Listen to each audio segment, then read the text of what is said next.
L'idée de Sycomore Partners est née en 2007. Cette année-là, l'équipe de gestion trouvait peu d'entreprises avec un potentiel d'appréciation significatif. Elle a donc eu envie de créer un fonds dans lequel elle aurait toute liberté d'être investie ou non et dont le taux d'exposition serait la résultante des idées d'investissement. Notre ambition était de bénéficier des marchés d'actions avec une volatilité inférieure.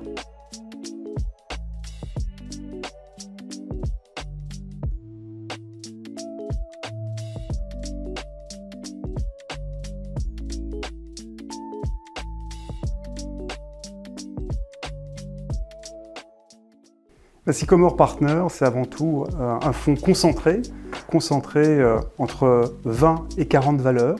C'est aussi un fonds flexible qui peut avoir une exposition nette aux actions à 0 ou à 100%. Et puis c'est un fonds qui est fidèle à sa tradition, celle d'être plutôt un fonds contrariant. Gilles, tu nous as rejoint fin 2022. Tu as la chance de reprendre ce fonds historique dans lequel tu as toute liberté. Qu'est-ce qui te plaît dans Sycomore Partners ?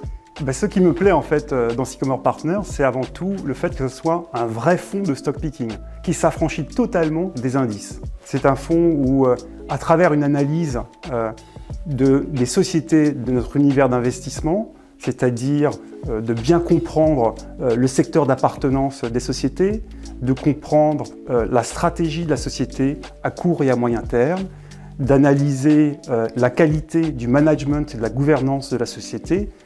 À la fin, nous avons des convictions que nous implémentons dans notre portefeuille, mais à la condition que pour ces positions, il y ait un potentiel d'appréciation significatif que nous mesurons en mettant un objectif de cours que nous comparons au cours actuel des sociétés. Et de cela découle le fait qu'on ait une approche contrariante, puisque lorsque les marchés sont exubérants, eh bien, on a très peu finalement de potentiel d'appréciation, et donc on réduit notre exposition aux actions.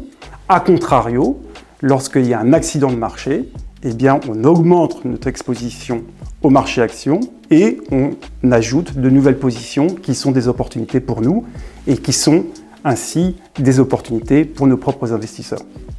On comprend que tu recherches un fort potentiel d'appréciation, mais quels sont selon toi les catalyseurs qui permettent à ce potentiel de se matérialiser ? Notre approche en fait dans Sycomore Partners, c'est celle de jouer la transformation stratégique ou la transformation ESG. Alors qu'est-ce qu'on appelle transformation stratégique ? Une transformation stratégique pour une société, ça peut être l'acquisition de son plus gros concurrent pour devenir un leader dans son secteur. Et lorsqu'on est leader dans un secteur, on bénéficie d'effets d'échelle. Ça peut être aussi l'amélioration de son mix d'activités, en vendant des activités à faible marge, et par contre en achetant plutôt des activités qui sont à plus forte croissance et donc ainsi on crée de la valeur. Ça peut être aussi le pivot stratégique, c'est-à-dire embrasser un secteur d'activité adjacent au secteur historique d'activité de la société qui permet d'accroître là aussi la croissance de la société. Ça, en termes de transformation stratégique, notre exemple emblématique, c'est Saint-Gobain. Saint-Gobain, avec un nouveau management, une nouvelle organisation qui donne beaucoup plus de pouvoir aux managers locaux, et puis par ailleurs une rotation très forte de ses actifs avec plus de 25% de son chiffre d'affaires qui a été cédé au cours des dernières années pour améliorer la rentabilité normative et la croissance normative de la société. En plus de cela, nous jouons la transformation ESG. Ce qu'on appelle transformation ESG pour Sycomore Partners, ce sont des sociétés qui ont une vraie stratégie crédible en matière d'ESG, c'est-à-dire transparente et mesurable. Pour nous, l'exemple emblématique de transformation ESG et de transformation stratégique, c'est Engie.